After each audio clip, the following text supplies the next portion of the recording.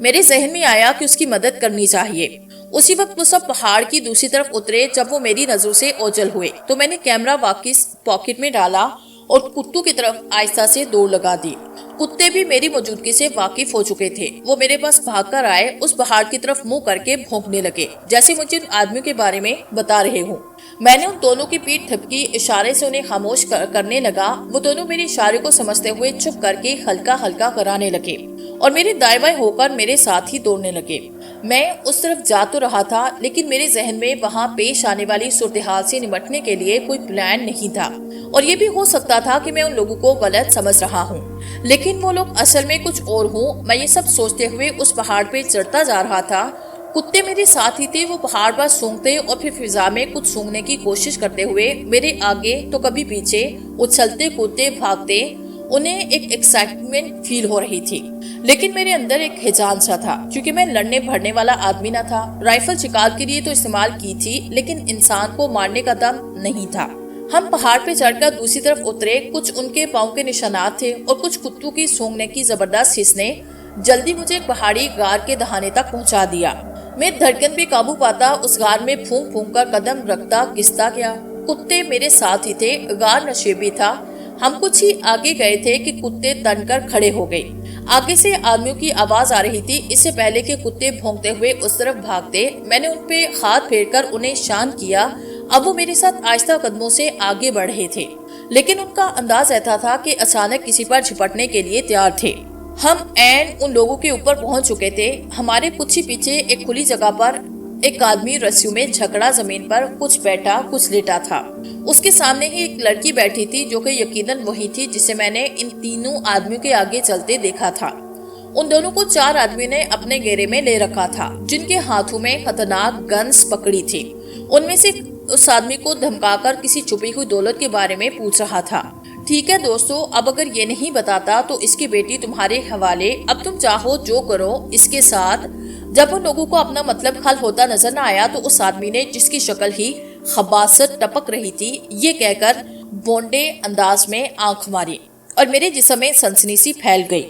باقی تینوں آدمی کہے لگاتے ہوئے اس کی جانب بڑھے۔ زمین پہ پڑا آدمی چیخنے لگا، اپنے آپ کو رسیوں سے آزاد کرانے کی تگدو کرنے لگا لیکن بے سود۔ میں نے کتوں کی طرف دیکھا جن کے جسم کے بال کھڑے ہو چکے تھے، یعنی کہ وہ بھرپور غصے میں تھے۔ میں نے جلدی سے سردار کا نشانہ لیا اور گولی چلا دی۔ ادھر گولی چلی، ادھر کتے ہوا میں جم لگا کر 2 آدمیوں پر جا پڑے۔ گولی اس آدمی کے کندھے میں لگی جس سے اس کا دایاں بازو تو مکمل ناکارہ ہو چکا ہوگا۔ ساتھ ہی میں نے ایک چھلانگ لگائی اور تیسرے آدمی کی طرف دوڑا جو کہ لڑکی کے قریب پہنچ چکا تھا۔ اس نے پیچھے مڑ کر دیکھنے کی کوشش ہی کی تھی کہ میں اس کے سر پر پہنچ چکا تھا۔ میں نے رائفل کو نال سے پکڑا اور بٹ کا ایک مضبوط وار اس کے سر پر کیا۔ کوپری کے چٹکنے کی آواز آئی اور وہ ایک سمت ڈیر ہو گیا۔ میں نے جلدی سے لڑکی کو اٹھایا، پلٹ کر اس کے باپ کی طرف اسے رسیوں سے آزاد کرنے کے لیے گھوما تو اپنے سامنے بیٹھے شخص کو دیکھ کر حیرت سے بت سا بنا بیٹھا رہ گیا۔ اس آدمی کو یوں اچانک اور اس حال میں اپنے سامنے دیکھ کر میرا ذہن لاہور میں اپنی شاپ اور اپنا گھر گھومنے لگا۔ ایک فلم کی طرح میری شہری زندگی میرے سامنے چلنے لگی۔ یہ وہ آدمی تھا جو کہ میری شاپ پر معلومات لینے آیا تھا اور جس نے مجھے ایک انگوٹھی گفٹ کی تھی۔ انگوٹھی کا خیال آتے ہی میں نے اپنے بائیں ہاتھ کی انگلی کی طرف دیکھا لیکن انگوٹھی نہ تھی۔ جانے کب میں بیمار ہو کر کمزور ہو گیا تھا تو وہ انگوٹھی گر گئی تھی، لیکن آج اس آدمی کو دیکھ کر وہ انگوٹھی اور شہری زندگی کی یاد تازہ ہو گئی تھی۔ وہ آدمی بھی مجھے یوں اس سچویشن میں یہاں دیکھ کر حیرت زدہ تھا اور کچھ پریشان سا یا پھر شرمندہ سا تھا۔ میں نے اور اس کی بیٹی نے اسے جلدی جلدی رسیوں سے آزاد کیا۔ دشمن کے 2 آدمی تو ناکارہ ہو گئے تھے اور باقی 2 کتوں کے نیچے دبے ہوئے تھے۔ ہم نے مل کر ان دونوں کو کتوں سے چھڑایا اور اسی رسی سے باندھا جس سے کہ پہلے اس لڑکی کا باپ بندھا تھا۔ ہم انہیں اسی غار میں چھوڑ کر وہاں سے نکل آئے۔ میں ان باپ بیٹی کو لے کر اپنے گھر آیا کیونکہ رات ہو گئی تھی۔ اس وقت وہ دونوں کہیں جا نہ سکتے تھے۔ میں انہیں جب گھر لے کر گیا، آپدہ کو پوری بات بتائی تو اس نے ان باپ بیٹی کی خوب آؤ بھگت کی۔ میری بیوی اور لڑکی نائلہ ایک کمرے میں سو گئے، میں اور اس کا والد زوراور دوسرے کمرے میں جو کہ چھوٹا تھا، لیکن ہم مرد اس میں ایڈجسٹ ہو گئے۔ ہم دونوں فرش پر بچھی قالین پر بستر لگائے لیٹے تھے اور میں زوار سے اس معاملے کے بارے میں جاننے کے لیے بے چین تھا۔ شاید وہ ابھی اسی کشمکش میں تھا کہ مجھے بتائے یا نہیں۔ اگر آپ برا نہ مانے تو اس سارے معاملے کے بارے میں جاننا چاہتا ہوں۔ آخر میں نے خود ہی بات شروع کرنے کی کوشش کی۔ بات کوئی اتنی بڑی نہیں، نہ ہی اتنی زیادہ انٹرسٹڈ ہے۔ جیسا کہ آپ کو یاد ہوگا میں نے آپ کو بتایا تھا کہ میں اپنے کاروبار کے سلسلے میں مختلف ملکوں میں گھومتا رہتا تھا۔ انڈیا میں مجھے گلگت کا ایک بزرگ آدمی ملا جس کی عمر 100 سال سے زیادہ تھی۔ ہمیں مختلف موضوعات پر کچھ باتیں ہوئی تو الوداع ہوتے ہوئے اس نے مجھے ایک نقشہ دیا اور بتایا کہ اسی علاقے میں ایک پہاڑی غار میں اس نے کچھ نوادرات چھپائے تھے۔ میں جب واپس پاکستان آیا تو وہ نقشہ مجھ سے گم ہو گیا، لیکن وہ نقشہ میں نے اتنی بار پڑھا تھا کہ مجھے وہ ازبر تھا۔ اسی لیے میں نے آتے ہی وہ نوادرات نکالے۔ ان نوادرات کی بہت زیادہ تو نہیں، لیکن اتنی قیمت مل گئی کہ میں نے اس سے ایک چلتا کاروبار خرید لیا۔ انہی نوادرات میں وہ انگوٹھی بھی تھی جو کہ میں نے آپ کو تحفے میں دی تھی۔ یہ بات کرتے ہوئے اس کا گلا بیٹھا اور وہ چپ ہوا۔ مجھے ایسے لگ رہا تھا جیسے وہ رو رہا ہو۔ اس کی آخری 2 باتیں سن کر میں چونک اٹھا، ایک تو وہ انگوٹھی اور دوسرا چلتا کاروبار۔ اب میں اس سے ان دونوں چیزوں کے بارے میں مزید سننا چاہتا تھا، کیونکہ وہ تو میرے جیسا کاروبار کرنا چاہتا تھا، اور اگر اسے چلتا ہوا کاروبار ملا تو میں نے یہ سوچتے ہوئے ایک جھڑجھڑی سی لی۔ آپ رونے کیوں لگے؟ میں نے زوار کے کندھے پہ ہاتھ رکھتے ہوئے پوچھا۔ وہ اٹھ کر بیٹھا اور میری طرف دیکھتے ہوئے اس نے ہاتھ جوڑ دیے۔ ظفر بھائی مجھے معاف کر دو، مجھ سے ناسمجھی میں بہت بڑی غلطی ہو گئی۔ مجھے سمجھ نہیں آ رہی تھی کہ اچانک اسے کیا ہوا، وہ کس غلطی کی مجھ سے معافی مانگ رہا ہے۔ اصل میں نے آپ سے جھوٹ بولا تھا کہ وہ انگوٹھی جو کہ میں نے آپ کو دی ہے وہ میں مصر سے لایا تھا۔ وہ انگوٹھی مجھے انہی نوادرات والے بکسے میں ملی تھی جس کے ساتھ ہی ایک عجیب سی کہانی لکھی تھی، جس پر مجھے اس وقت یقین نہ آیا۔ میرے پاس کاروبار نہ تھا، کوئی اچھا روزگار کا خال نہ تھا، اس لیے میں نے آپ کو چلتا کاروبار دیکھا تو مجھے ایک حسرت محسوس ہونے لگی۔ پہلے میں سوچتا تھا کہ ایسا ہی صاف ستھرا سا کاروبار میرا ہو، لیکن پھر شیطان نے مجھے ایسا وسوسہ ڈالا کہ میں کسی نہ کسی طریقے سے آپ کا کاروبار ہتھیانے کے بارے میں سوچنے لگا۔ وہ کاروبار تو میرا ہوا، لیکن اس کے لیے میرا بہت بڑا نقصان ہوا۔ یہ کہہ کر وہ پھوٹ پھوٹ کر رونے لگا اور میرے دماغ میں اس کی بات سن کر دھماکے سے ہونے لگے۔ یعنی میری شاپ اس نے خریدی، میں تو اس وقت سخت بیمار تھا، اس لیے درمیان ایک آدمی ڈال کر میں نے اپنی شاپ کا سودا کیا۔ اس لیے مجھے نہیں پتا تھا کہ میری شاپ زبان نے خریدی، لیکن میرا کاروبار ہتھیانے والی جو بات اس نے کی اس کی مجھے سمجھ نہیں آ رہی تھی۔ یہ جس آدمی سے تم مجھے چھڑوا کر لائے ہو یہ انڈیا میں میرے ساتھ ہی ہوٹل کے کمرے میں تھا۔ ہم دونوں بحری جہاز میں ملے تو پاکستانی اور ایک ہی شہری کے ہونے کی وجہ سے انڈیا میں ایک ہی ہوٹل میں کمرہ لیا تاکہ پیسے بچا سکیں، اور وہاں اس آدمی نے وہ نقشہ چھپایا، لیکن نقشہ مجھے یاد تھا اور میں اس سے پہلے واپس آیا، اسی لیے وہ نوادرات میں نے نکال لیے۔ یہ جب واپس آیا تو اسے اس جگہ کچھ نہ ملا، اس کے پاس میرا پتہ تھا۔ یہ میرے پیچھے وہاں تک اپنے ان گنڈو دوستوں کے ساتھ آ پہنچا۔ اس نے مجھے اٹھوایا، تشدد کر کے ان واردات والے خزانے کے بارے میں پوچھنے لگا۔ پہلے تو میں اس بات پہ ڈٹا کہ وہ نقشہ مجھ سے گم ہو گیا تھا، اس لیے مجھے یاد ہی نہیں کہ وہ خزانہ کہاں تھا، لیکن یہ آدمی بہت ڈھیٹ تھا، اسے میری بات پہ یقین نہ آیا۔ اس نے میری بیوی کو اغوا کیا اور پھر میرے سامنے ہی اسے گولی مار دی۔ اس کی ہچکیوں کی آواز تھی اور سرگوشی نما رونا۔ میں چپ چاپ اس کی طرف دیکھے جا رہا تھا۔ آپ نے انہیں پہلے ہی کیوں نہ بتایا کہ وہ خزانہ آپ نے نکال کر لگا دیا؟ جب اس کی ہچکی بند ہوئی تو میں نے کہا، میرے ذہن میں نہیں تھا کہ وہ میری بیوی کو مار دیں گے، اور اگر میں انہیں بتا دیتا تب بھی انہیں یقین نہ آتا۔ اس کے بعد میں نے پکا اپنی زبان کو سی لیا۔ وہ مجھ پر تشدد کرتے رہے، لیکن میں نے ہر تشدد برداشت کیا، اور پھر وہ مجھے وہاں سے اٹھا کر اس علاقے میں اس کار میں لے آئے جہاں سے میں نے خزانہ نکال لیا تھا۔ اس سارے عرصے میں مجھے بڑا افسوس اور دکھ ہوتا رہا کہ میں نے آپ کے ساتھ بہت ہی زیادتی کی، دھوکہ کیا۔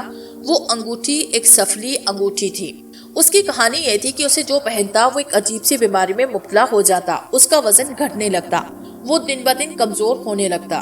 اس کی بات سن کر میں کھڑا ہوا، مجھے حیرت کا جھٹکا لگا، کیونکہ وہ انگوٹھی پہننے کے بعد ہی میرے ساتھ ایسا ہی ہوا جیسا کہ زوار بتا رہا تھا۔ میں اس کی طرف بس دیکھے جا رہا تھا، وہ اپنی کہانی سنائی جا رہا تھا، میرے دماغ میں دھماکے سے ہو رہے تھے۔ میں نے آپ کے ساتھ زیادتی کی، اس لیے مجھے اس کی سزا بیوی کی موت کی صورت میں ملی۔ جب میں پھر بھی نہ بولا تو وہ میری بیٹی کو اٹھا کر اسی کار میں لے آئے۔ بیٹی کو دیکھ کر میں کانپ اٹھا۔ میں نے انہیں سب کچھ سچ سچ بتایا، لیکن وہ ماننے کو تیار نہ تھے۔ بس اسی وقت تم لوگ وہاں آئے، اس سے پہلے کہ وہ میری بیٹی کے ساتھ وہ اب رونے لگا تھا۔ میں نے بھی اسے رونے دیا تاکہ اس کے دل کا بوجھ کچھ ہلکا ہو جائے۔ اس نے انگوٹھی کی جو کہانی بتائی تھی وہ سب کچھ میرے ساتھ ہوا، لیکن جانے کیوں مجھے پھر بھی اس کہانی پر یقین سا نہ تھا۔ زوار نے مجھ سے سچے دل سے معافی مانگی، میں نے اسے معاف کیا۔ وہ میری شاپ مجھے واپس کرنا چاہتا تھا، لیکن میں نے اسے واپس نہ لی۔ ہم لوگ واپس سب کچھ چھوڑ چھاڑ کر لاہور شفٹ ہو گئے، لیکن اس دفعہ میں نے اپنے والدین اور بہن بھائیوں سے اجازت لی تھی۔ ہم لوگ جب واپس اپنے گھر پہنچے تو ہمارے گھر کے اندر ایک بدبو اور تعفن سا پھیلا ہوا تھا، جبکہ ہم اپنا گھر اس بزرگ ویٹ مشین والے کے حوالے کر کے گئے تھے۔ گھر کے دروازے کھلے تھے، آبدہ اس بو کو برداشت نہ کر سکی اور باہر ہی رک گئی۔ میں اپنے ناک منہ پہ رومال رکھ کر جب گھر کے اندر گیا تو کچن کے ساتھ والے کمرے سے وہ بدبو آ رہی تھی جس کا دروازہ ہلکا سا کھلا تھا۔ جب میں دروازے کو چوپٹ کھول کر اندر داخل ہوا تو اندر کا منظر دیکھ کر جیسے میرے پیروں کے نیچے سے زمین سڑکنے لگی۔ سامنے ہی بستر پر وہ بزرگ مرے پڑے تھے، جانے انہیں مرے کتنے دن ہو گئے تھے۔ جب میں ان کے قریب گیا تو ان کی جسمانی حالت کو دیکھ کر مجھے شدید حیرت کا جھٹکا لگا۔ مجھے لگا کہ جیسے وہ بھی بڑی کمزوری کے بعد مرے ہوں، اور پھر بیڈ کے پاس ہی وہ کالی انگوٹھی پڑی مجھے نظر آئی۔ میں نے اسے اٹھا کر جلدی سے جیب میں ڈالا۔ اس کے بارے میں سوچ کر مجھے چکر آنے لگے۔ اس کے بعد میں نے ریسکیو کو فون کیا جو کہ آ کر اس بزرگ کی لاش کو لے گئے۔ پوسٹ مارٹم وغیرہ ہونے کے بعد ہم نے ان کی تدفین کروائی۔ اس کے بعد بغیر کسی تحقیق کے میں نے وہ انگوٹھی راوی میں پھینکی۔ اتنا کچھ ہونے کے باوجود بھی مجھے یقین سا نہ تھا، حالانکہ یہ سب میرے ساتھ اور میرے سامنے ہوا تھا۔ پھر میں نے اپنا کاروبار شروع کیا جو کہ بڑا ہی اچھا جا رہا ہے، اور اب راوی چین ہی چین لکھ رہا ہے۔